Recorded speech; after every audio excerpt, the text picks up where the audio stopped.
Hey, if you're buying a home in 2022, you need to do these 9 things. These 9 simple action items will prevent you from losing money and, most importantly, losing the house that you really, really love. So just a few tips and pointers. Hey everyone, my name is Wayne Turner. Thank you for watching this video. I know your time is really valuable, so I'm going to come at you hard and fast. But before I do, if you don't mind, please give us a like button, subscribe, like, follow, share, comment, anything of the above. Just give us a little something to let us know that what we're doing and producing and putting out there is helpful information. And most importantly, if you can share it with somebody, that would be fantastic. So here they are, the 9 things that you absolutely must do in 2022. And as I mentioned, I'm going to come at you really fast here with these. Number 1, pull your credit. You want to pull your own credit.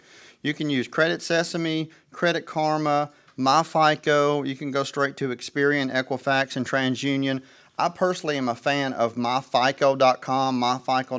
They monitor and track everything. So if anything, like if you pay down $1 or put $1 on your credit, you immediately get an email. So myfico.com. And listen, the reason why I say pull your credit is because you want to know what the lender is going to see. The number one reason why buyers get declined is because they don't do their due diligence ahead of time. They don't pull their credit. They don't go to the lender.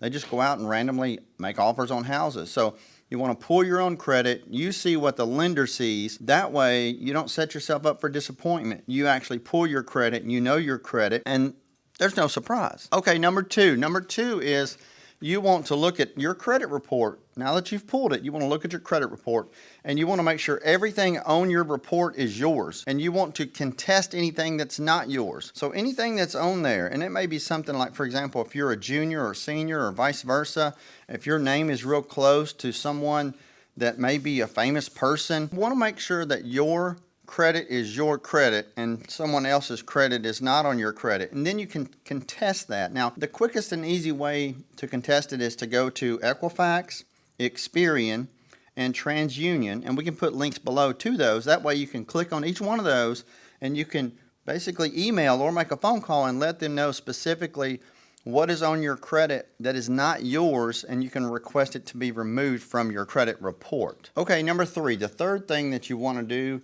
is you want to pay down every single one of your credit cards. Now listen, if you don't have credit cards, congratulations, bravo, that's awesome. It's always a good thing to not have any credit card debt and balances. But if you do, like probably 97% of the world's population, then this is what you'll want to do. You'll want to pay that balance down to 30%. 30% meaning, for example, if you have a credit line and it's $1,000 on a credit card, you want to make sure that that balance is $300 or less. You just have to get radical. You have to tell yourself, look, I'm going to buy a house. If I'm going to buy a house, Wayne Turner is a broker of Turner Real Estate Group. He says, this is what I have to do. 25 years in the business, I'm telling you, do these simple things and it will absolutely boost your credit report really fast. You want your credit to be at a 620. The quickest way to do that is to pay down your debts, your cards, to all of them 30%. Now, number 4, as I mentioned, you want a 620. Listen, if your credit score is not a 620, you want to do everything within your power to get it up to a 620. You want to pay down balances, pay off credit cards, but most importantly, as I mentioned, you want to pay that balance down to around 30% or less. And look, we have those 3 scores. They're Equifax, TransUnion, and Experian. Mortgage companies, banks, you're going to buy a car, boat, house, motor, it doesn't really matter. They're all going to use those same, especially big ticket items. They call it a tri-merge credit report. The tri-merge credit report is all 3 reports, and you want to make sure that, listen to me. Listen. All 3 scores have to be 620 or higher. You can buy a house. Number 5 is get approved, not just qualified. And listen, there is a difference. Qualifying, anybody can qualify you. You could call me right now and I could qualify you. It's just qualification is a matter of a lender or someone like myself, an experienced real estate broker, taking your information and the honest and truthful information, such as what do you owe in debt, car payment, credit cards, how much money are you making, how much money do you have in the bank. Mainly they're looking at debt to income ratio, and they're trying to factor and figure out your debt to income ratio. But I tell people, qualification is when you just qualify and you talk to somebody. The full approval, is when you actually give a person, a lender or bank, permission to pull your credit, permission to see your bank statements, permission to verify your job, employment, permission to give them your tax returns, and all of that sort. At that point, you're going to be approved once they look at all of those documents. And listen, a good lender is going to look at those items and they're going to say, hey, you need to do this and this and this in order to get approved. And that's what you want in a lender. Make sure that they can tell you what you can and can't do, what you should and shouldn't do in great detail. And listen, when you get approved, it's the closest thing you have to cash. And you have that piece of paper. You're approved, you're ready to go. A lender will give you that document, and then you can give that letter of approval to your real estate agent or to a homeowner or to whomever. Most importantly, it's got to go to the person that's selling you the property, whether it be a builder or a homeowner, to know that you're approved. Now, you can go to anyone to get approved as far as banks, lenders, that sort of thing. We all see these huge big lenders on TV. I personally prefer going with somebody local because they know your local market. They know your local area. They're comfortable with flood zones and what's in a flood zone and what's not in a flood zone. They're not somebody out of Arizona that's given a loan in southern Louisiana, southern Florida, off the coast of Maine, where it benefits you a little bit to actually have somebody, your own hometown, if you will. Number 6, now you're ready to buy a house. It's that simple. You pulled your credit, you looked at your credit, you got approved, the lender told you what you should or shouldn't do, you give them all their information, they gave you the thumbs up, and now you're approved.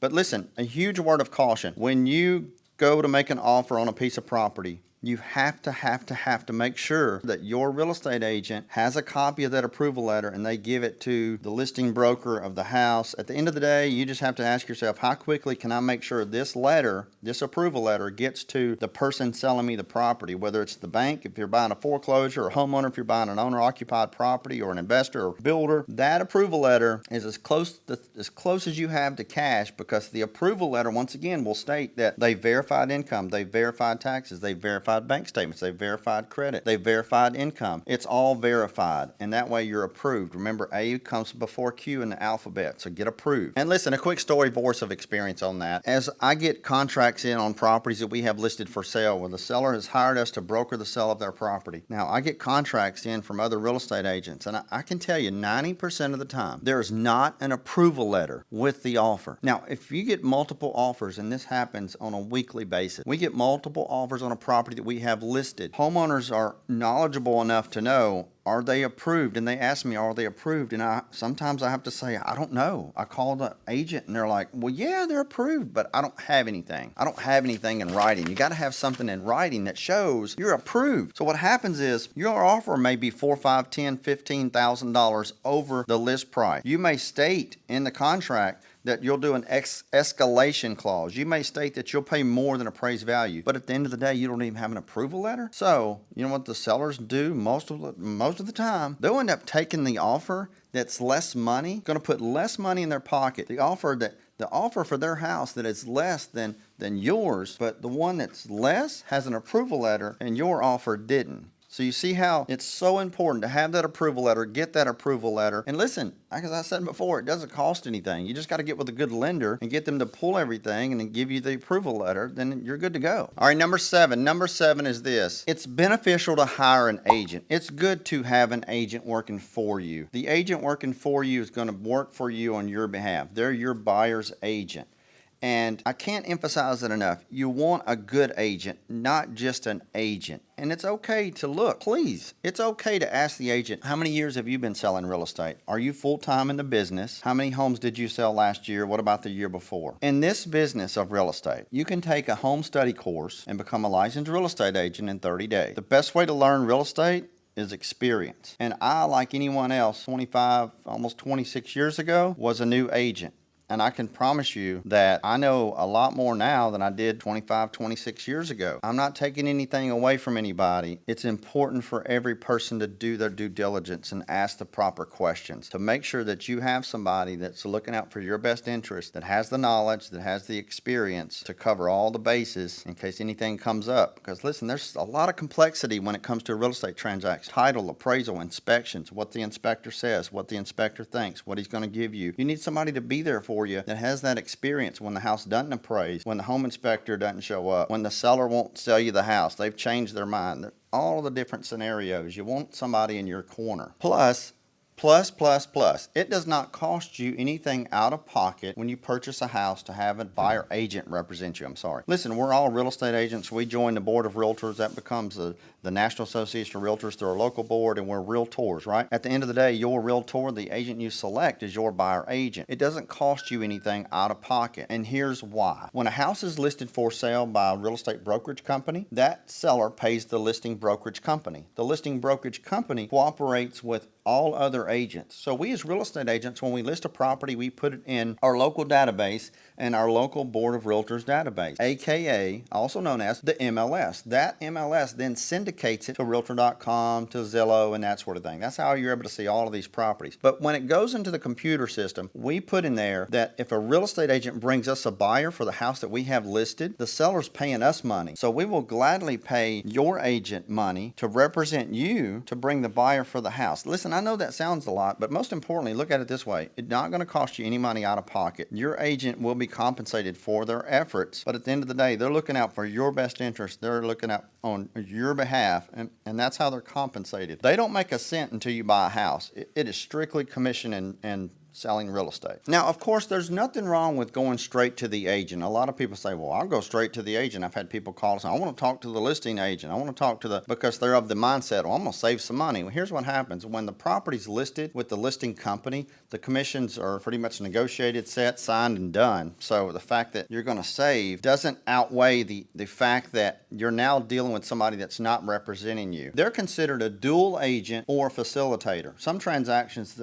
the seller doesn't want, I work with attorneys, and when I sell properties for attorneys, they don't want me to act as a dual agent. I don't act as a dual agent. I never like being a dual agent or facilitator. So if you were to, for example, call on one of our properties that we have listed, we're going to assign an agent at our office to work with you. A top agent is going to work with you. Even if you're looking for a property in another city or state and you're looking in your hometown, Arkansas or Alabama or Ohio, whatever it may be, we can refer you those agents. That way you have an agent. I prefer not to be a dual agent and I tell that to my clients because I want to make sure that they're hiring me to sell their property and I'm doing 100% of my due diligence to not take anything away from them. Number 8. Now let's fast forward. You're approved and you're ready to buy a house. You found the perfect house. You're ready to write an offer on the perfect house that you found. Did you know the seller can pay your closing costs? Some of it, part of it, or all of it. Hey, that's pretty good. Now, your lender will explain closing costs, and they have to, by law, give you a complete breakdown of what closing costs are in a transaction when you make a purchase.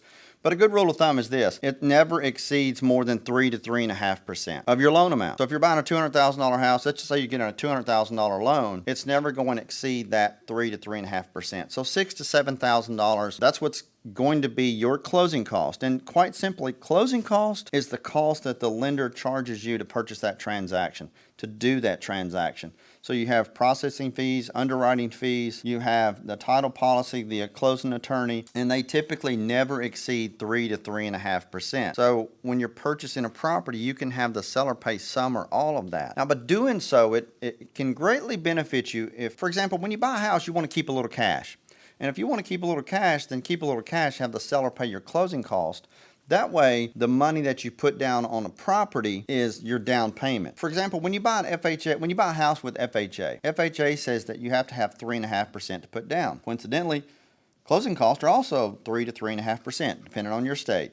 Whether or not you pay title, the seller pays title. But you're looking at 3.5%. 3.5 and 3.5 is 7%. That's going to take you 7%. If you can get the seller to pay your closing costs, then you only need 3.5% to put down. So you can buy a $200,000 house for $6,000 or $7,000 total out of pocket. Now, if you're doing a conventional loan, they're going to require a minimum of 5% down. So you can still do the math. Closing costs are going to be the same. 5% is going to be the down payment on a $200,000 home. You're going to need 10 grand. Right? Yeah, 10 grand to put down. VA is a little bit different. If you're doing VA, those are guaranteed loans that the government is backing those loans. They guarantee those loans and they actually give the down payment money to the veteran who served our country to purchase the property. So on a VA loan, you can have the seller pay closing cost and you're a veteran, there's no money out of pocket. Literally, we close them all the time. We have one closing tomorrow. VA loans, no money out of pocket. Okay, and number nine, like I'm doing some kind of gang sign. Number 9. Number 9 is this. Don't put anything on credit. Don't go buy furniture. Don't do it before, during, after. Anytime during the process that you're going to buy a home, they call it trade lines. Don't open up any trade lines. You don't want any trade lines open whatsoever. No new, no nothing. Just don't put anything on credit whatsoever before and during the process of getting approved for a loan. So it's go time. You've been looking, you're approved, you're ready to go. You didn't open up any new trade lines or anything like that. Listen, buying a house can be stressful. Anytime you're spending money can be stressful, but it needs to be fun. And that's when you want to make sure that you have a good, reputable lender. You can do your due diligence and do your research and find somebody that's a good lender. Find somebody that's a good agent, because the agent's going to know the business. And it's okay to take a referral from a friend, family member, co-worker. I get it. That's our leading source of business. But you also want to make sure that that person has good Google reviews, and you really can kind of mesh with that person. You know, if you like and trust somebody, you'll do business with them. So you have to like and trust them, regardless of just getting a referral. And most importantly, make it fun. So it doesn't matter if you're moving up, moving down, downsizing, upsizing, first-time home buyer, vacation house. This is a fun process, and congratulations for being able to get to this point where you want to purchase a house, whether it be your first home, second home, or 100th home, or whatever it may be. These 9 simple steps will make the whole process so much easier. And once again, if you need a referral to anybody in any of these area states, you name the city, name the state, we have somebody that's a good, reputable lender as well as a real estate agent in those towns. So until next time, I'm out.